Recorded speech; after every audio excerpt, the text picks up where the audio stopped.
So, quick anecdote about me. I love sharing things that I really, really enjoy. I love sharing it with people. Like, I love coffee, and my wife, I was like, you try this coffee, this new coffee. And she's like, why do you want me to try this so much? I'm like, because it's awesome. That's how I feel about this conversation. I'm super excited to share this conversation with everybody. Curtis Jacobs, Penn State linebacker, he's on the show, and we're going to have an awesome opportunity for you, the fan, to ask some questions. We won't be able to get to everything, but Curtis is here. He wants to talk about football, and we're going to do just that. So, Curtis, thanks for coming on the show. Appreciate you taking the time. Thank you. I'm excited to be here. This is one of my favorite shows to watch on YouTube, and I love the fans. So this is nothing to me. I love it. So You are making my job so easy. I'm already cutting that as a promo for the show. So appreciate you saying that. How are you feeling? How are you this time of year? I'm feeling good. It gets a little repetitive. You're trying to build a routine, but I feel like I have a good routine, good regimen, and how I do my day to day. So I feel the best I've felt, and I'm ready to attack the season. Is this the time where you feel that way? Because you're healed up from the season, you've been lifting all off season. You got to feel comparatively like invincible this time of year, right? Yeah, this is the time of year when you're just ready to throw the pads on. You've been through everything. You've been through phase 1, which is the winter, phase 2, which is spring ball, phase 3, and now it's phase 4 where you put it all together and try to push for what you want. So I'm excited about this team. Excited about getting on the field again. So we saw the highlight video Penn State put out last week of you guys doing your max testing. Saw you there at the end. I think you're doing cleans. How has the offseason gone for guys? We saw a lot of Jordan Vandenberg and Nick Singleton. How do you feel the team is prepared at this point? And for you, I know I asked you this question last year, and this is a fan question as much as it is a fan question for me. Like, what do you weigh right now? Right now I'm at 235. I feel like I've built a solid frame. Just being able to be in there and being at that size, I feel like that's the size I want to stay around, 235, 230. Other than that, I feel like we have a lot of guys that have killed it this offseason. Kobe King's one guy that came to mind.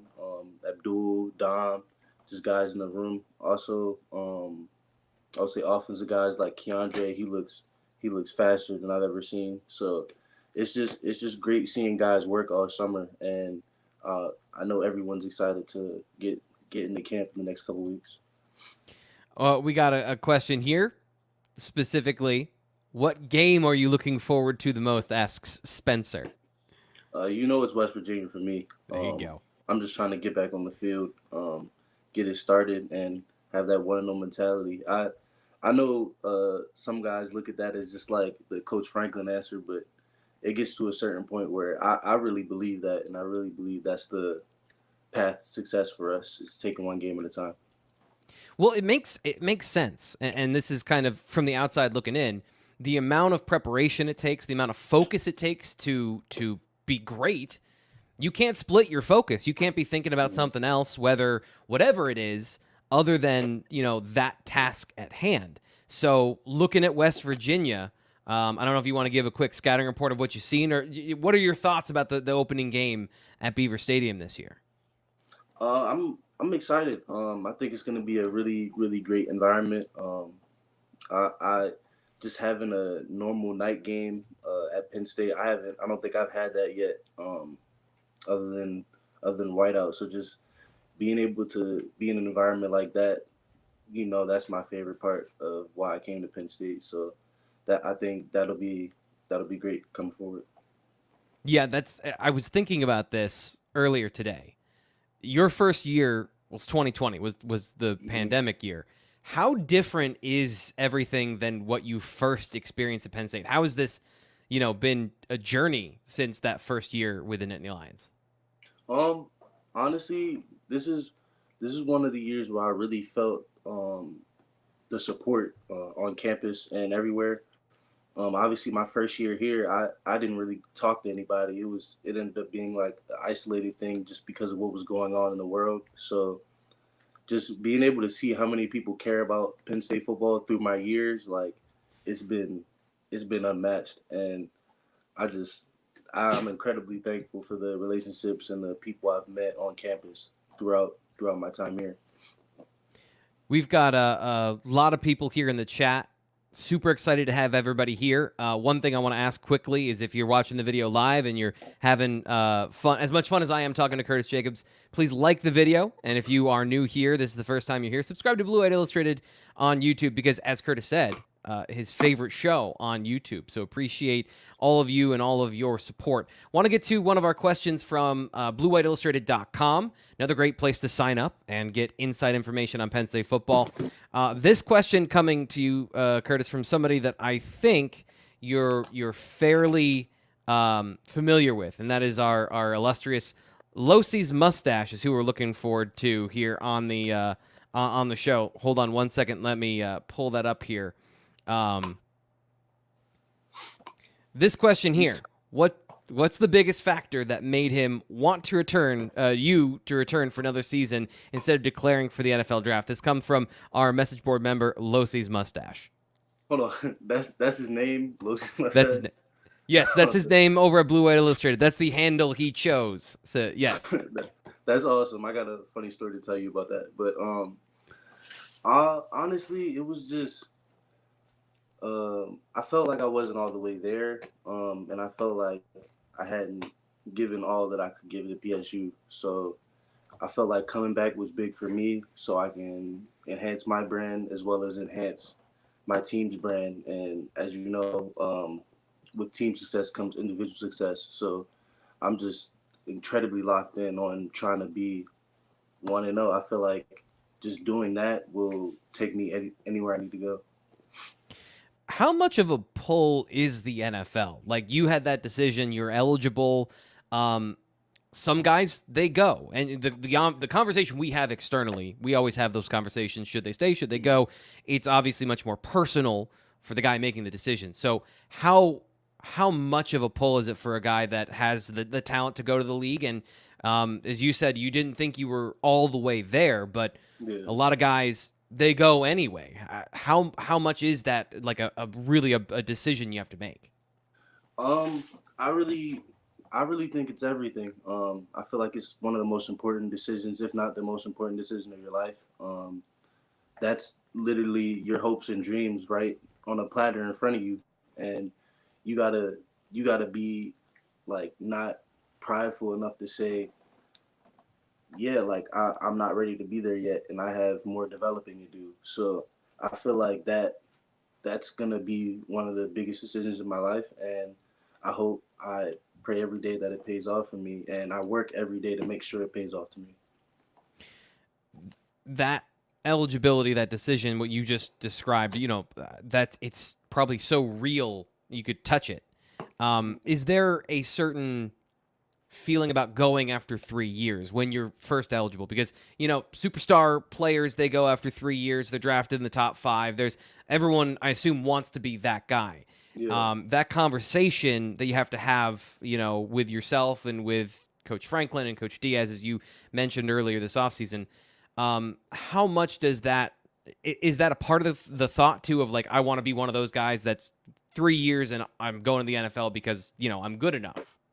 Yeah, obviously that's always something that's in the back of some people's minds, but honestly, for me, it was most important talking to my people, talking to Coach Franklin, Coach Diaz, two guys that I know that love me as a man and push me to be the best every day, and they're never gonna lead me the wrong way. And then talking to people close to my circle, not those outside voices telling you need to do this, you need to do that. Just listen to people close to me and have my best interest at heart. And I feel like coming to this decision, I had to talk to all those people first. I respect that a lot. A lot of people will just. I find you a very introspective person who is very self-aware, and I think that that's a real strength of yours, just from a character perspective, but also making these decisions and doing what's truly in your best interest and not what maybe emotionally feels like the right thing to do, which some guys do. When you're talking to Coach Diaz and you have that full last time we talked, I think there was still a bit of getting to know you. You went through spring football. You went through summer camp. How has that relationship developed since you first met him? I feel like it developed as um, he knows I'm a guy that's gonna go out there and relay his vision. I try to be like this with Coach Diaz, like on page, exactly what he wants. I get it done. So I feel like that relationship has really grown, and he's really been a mentor for me. Just learning the ins and outs of football, I've learned so much under him, and I'm incredibly grateful for that. We talked last time about blitzing and how you said it changed you can change your life. Mm-hmm. Having seen it now, it feels like Manny Diaz has democratized pressure in the Penn State defense. Yeah. What does we talk about it all the time? Every time we talk to either you or Tig or Jalen Reed or Johnny Dixon, it always comes up. What does that have, like that sort of mental effect? What sort of effect does that have on the defense where everyone can be involved in that part of the game? It makes you ready to make big time plays. Just knowing that you can be the guy that makes the play that changes the season, that's incredibly big. So we preach preparedness.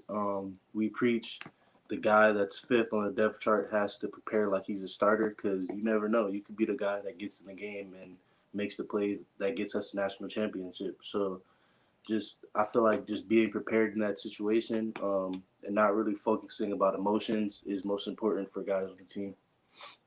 We've got a question here in the chat. I have a feeling you might like this one. This one's from Michael. He says, how did that pick six feel against Michigan? Be on the road, get a pick six like that. Honestly, it felt amazing. Starting that game, I wasn't in the best of spirits. I was a little under the weather before that game, but I feel like that really got me going in a sense, because I feel like it started a little slow for especially us as a team and us as a defense. So I feel like it got us going. Obviously, you want to turn that into momentum, and we weren't able to do that. But I feel like it was a little pickup before halftime. Yeah, it kept you guys in the game into the third quarter. And I think looking back on that, maybe the perception of that game, if you didn't watch it, you didn't realize how close it was until a couple of key plays. How the result of that game was the result of that game. Yeah. But you guys this past year, one of the storylines about Penn State football, struggling to overcome a loss and then it becomes a second loss. You guys bounced back twice after some pretty tough losses. How did you build that resiliency, and how do you maintain that so that this year you can have the same opportunity and maybe one of those games goes a different way? I feel like one of the reasons last year was so special was for us as a team is we really locked into that want to know mentality I was talking about. Just not worrying about who the opponent is, face his opponent, just going out and attacking and trying to dominate. And I felt like in certain games you get in trouble, and you have to, obviously you can't let one game decide your season at the end of the day. So I feel like we did a really good job of carrying that win every week mentality into every game. How hard is that? Like getting back to the focus, and you go through football's a really emotional game, and coming out of a situation like that, how do you refocus like that and get into the next game and make sure that you're playing at your best so you can rebound? It's tough because people on the internet are gonna take it every which way. It's hard to see all of those reactions and people's feelings being put out about you and about your teammates. But I just say you gotta just be resilient. That's the key word right there. You gotta be tough, and I feel like we build tough characters every day with what we do, and we just keep pushing. How much of football, because I love the tactics, I love the X's and O's and all the deeper stuff, but how much of football is mentality and what you just described of perseverance as much as it is all the other things? I feel like that's half the battle, because when you get to college football, and this is for all the guys that are watching this, that they want to play on this level and they want to make it to the next level.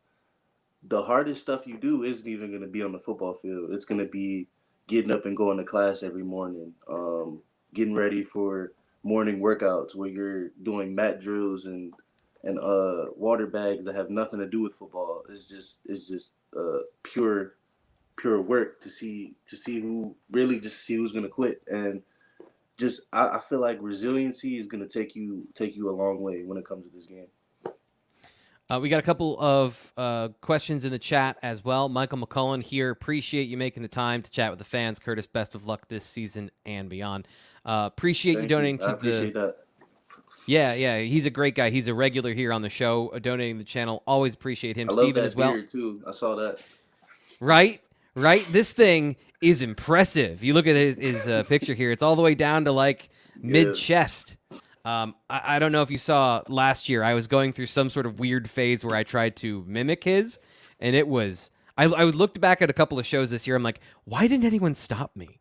Why didn't, because it was truly, truly weird to look at. Steven says, absolutely second what Michael said. We all want Curtis to reap the rewards of all his hard work. Appreciate Steven.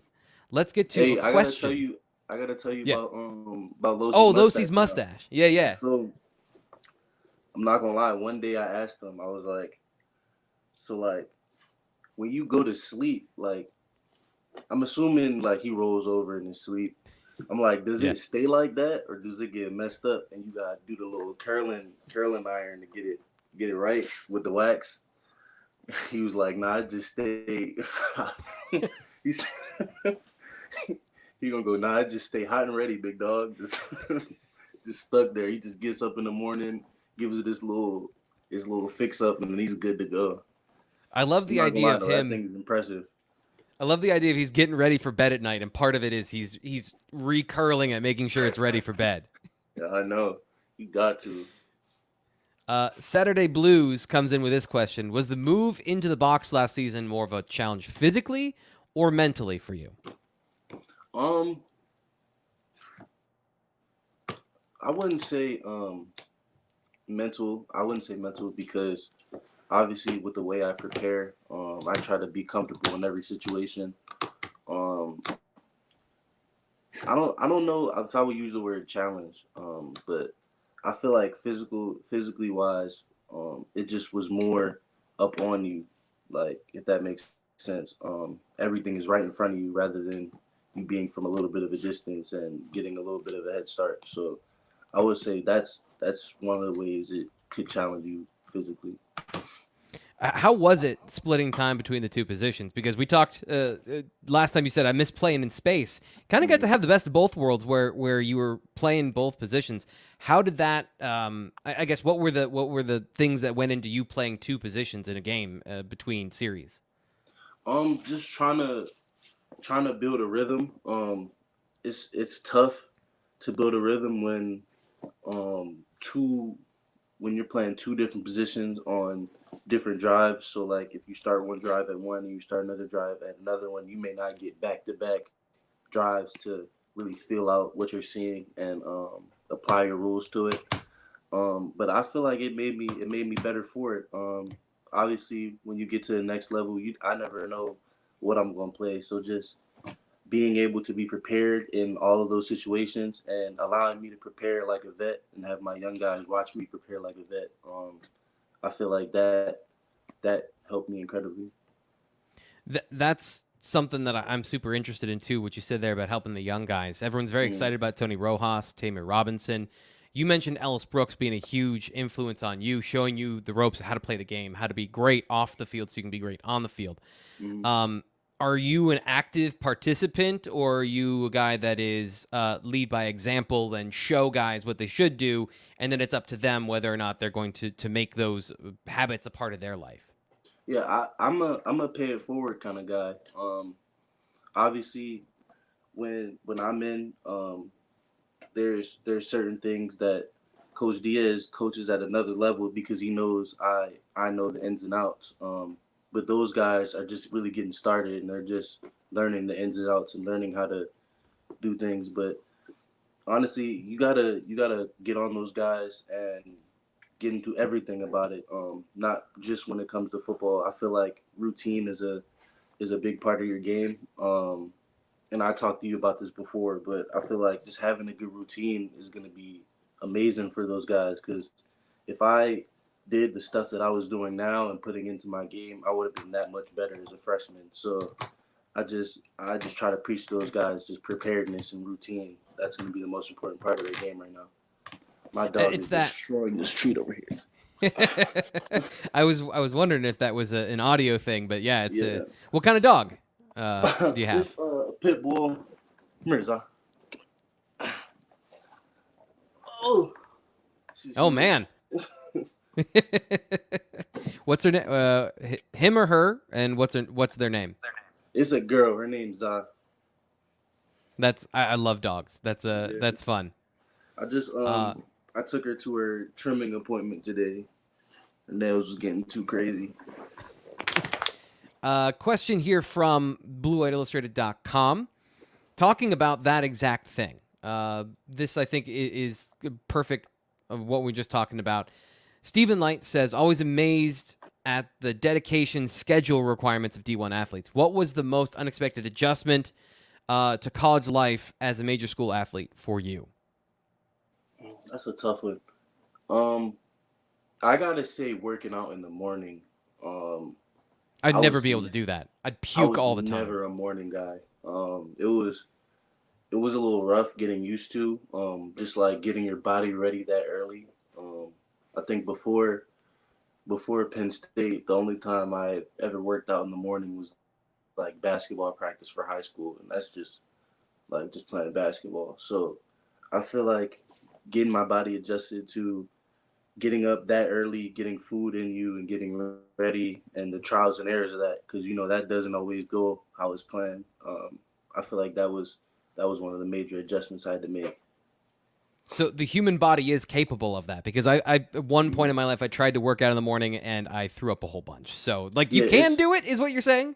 yeah, that's gonna happen. That's especially if you're in the Penn State program. That's gonna happen. You're gonna let some of that food go, but I feel like once you really get prepared, honestly, what I did is if we had a 6 a.m. workout, I'm waking up at like 4:30, just trying to get your body as ready and prepared as possible. Question here in the chat. This is from Kevin with a whole bunch of stuff afterwards. What's your go-to pregame hype song? I don't know. It's a lot. It's a lot. I gotta say anything by Meek Mill, NBA YoungBoy, just guys that make you feel something before a game. You feel me? Just make you feel what you need to go out there and play. So here's what I've always wondered. Is it like a lose your mind sort of hype, or is it just a locked in hype where you gotta, like, the electricity is pulsing through you, but you feel like you're controlling it? I feel like it's a locked in hype.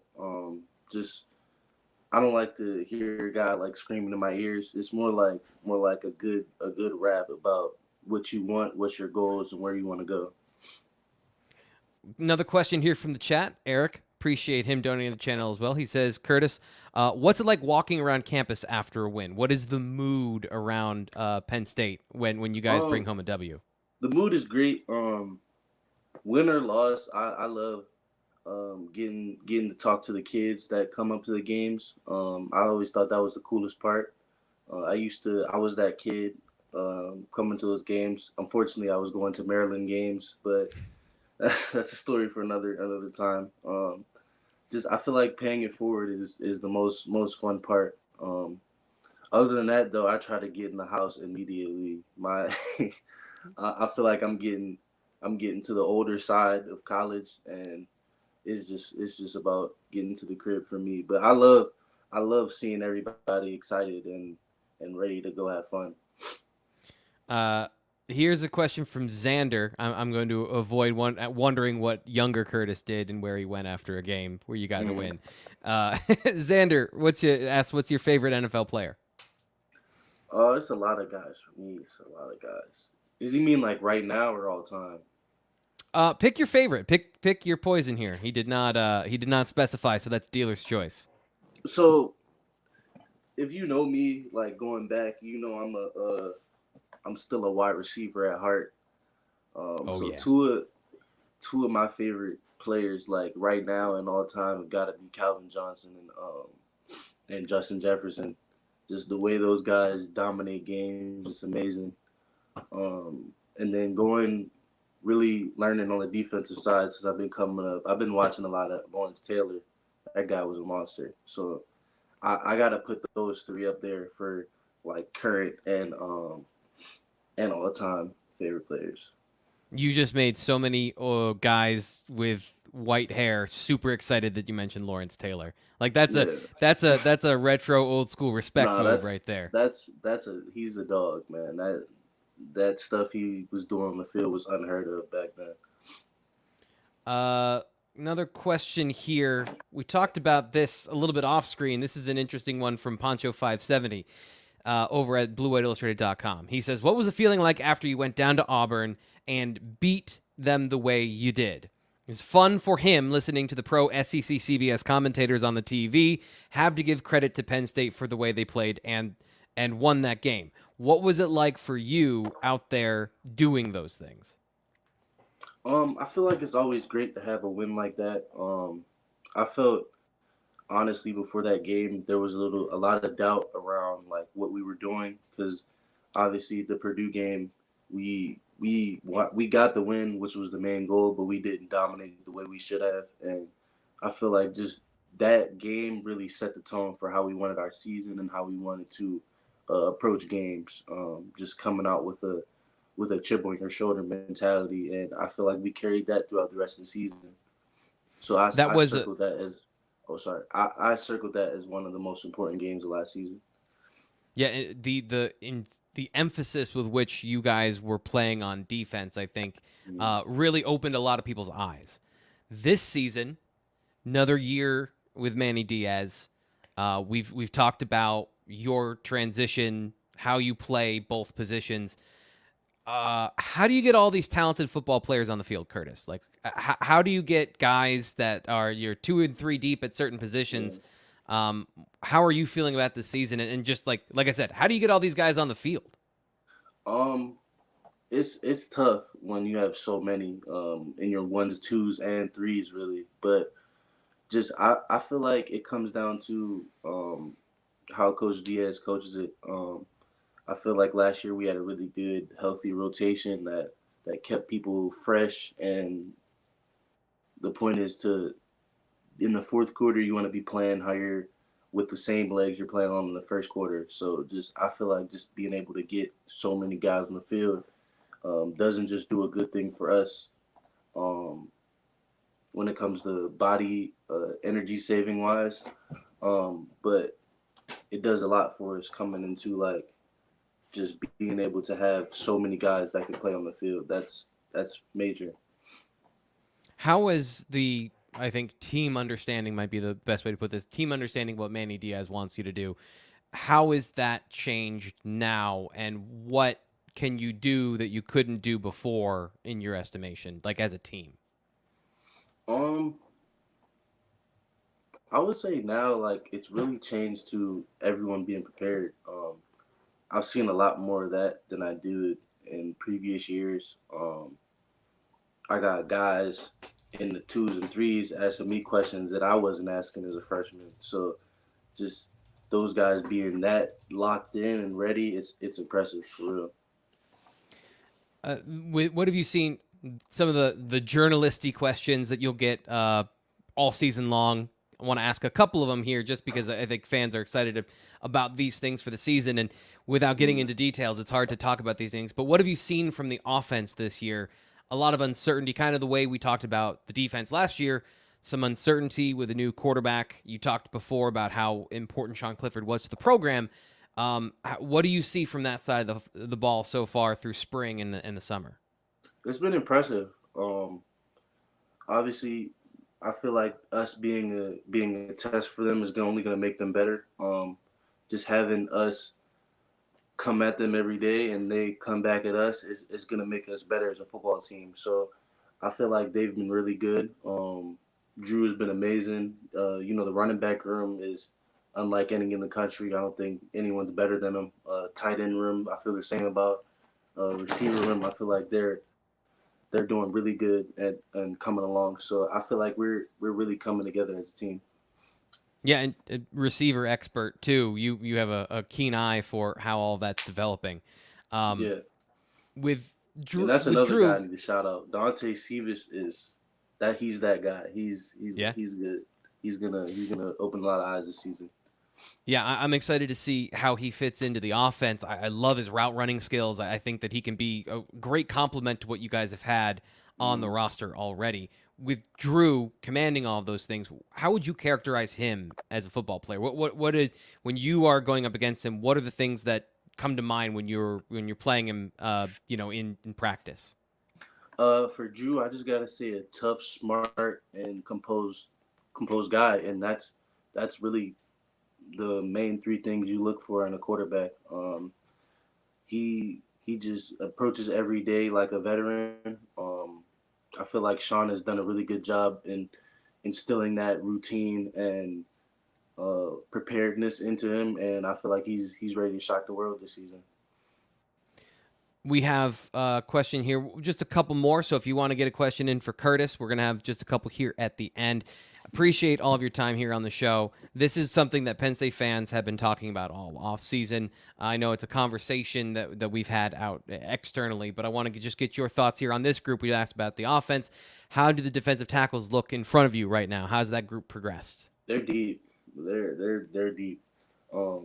I've seen a lot from a lot of guys, even some guys that people aren't really talking about, like Jordan Vandenberg and Caleb Artis. I think they're going to be big for us this year. But I think the core group with Keziah, Zane, Devon, Keem, I feel like you can't go wrong. There's so many mismatches. There's so many people you can put in there. I feel like we're going to have a really solid front this year. It's deep along both positions. You mentioned all those guys looking at the defensive ends. You Chop even Robinson. ask about the DNs. You know what they do. Oh yeah, like that's a given. That's the problem I always have is like, that's a given. They're amazing. Yeah. But that group, like you talk about keeping guys fresh. How valuable is that when you've got four guys at both positions, maybe even more, where you feel like realistically there isn't a drop off between maybe the first team and the second team? And is that how you feel? I feel like that's the most important position where you need that, because those are the big guys with their hands in the dirt, and they get tired, man. So I feel like it's really good that we have so many guys that can come in and change a game. So I'm really excited for how that's going to work out this season. Well, Curtis, I appreciate your time here today. I don't want to take up too much of it because I know you have intensive Spanish all week long, and you need to be fresh for that. 8:30 sharp tomorrow. I had one class at 8 a.m. The only class I've ever failed was at 8. I don't have your discipline or regimen. So I commend you for going and getting up early and doing all that stuff. Any last thoughts? I always want to make sure we end the show with whatever you want to talk about. Is there anything NIL related or anything you want to talk about here at the end to end the show? I just want to thank all the fans for making this so special for me, man. I love giving back to this community. I love doing things like this and interacting with fans. So I would love to come back and do this anytime. And I know you already said you're going to hold me to that. Yeah, I'm going to put it on my calendar. We're going to talk about it as soon as we get done here on the show. So we're going to have that conversation right now. Curtis Jacobs joining the Blue White Illustrated YouTube show. Thank you so much. We will be back tomorrow morning, 10 a.m. for another live show talking about Penn State football. Until then, I'm Thomas Frank Hart. We'll talk to you later. Thank you.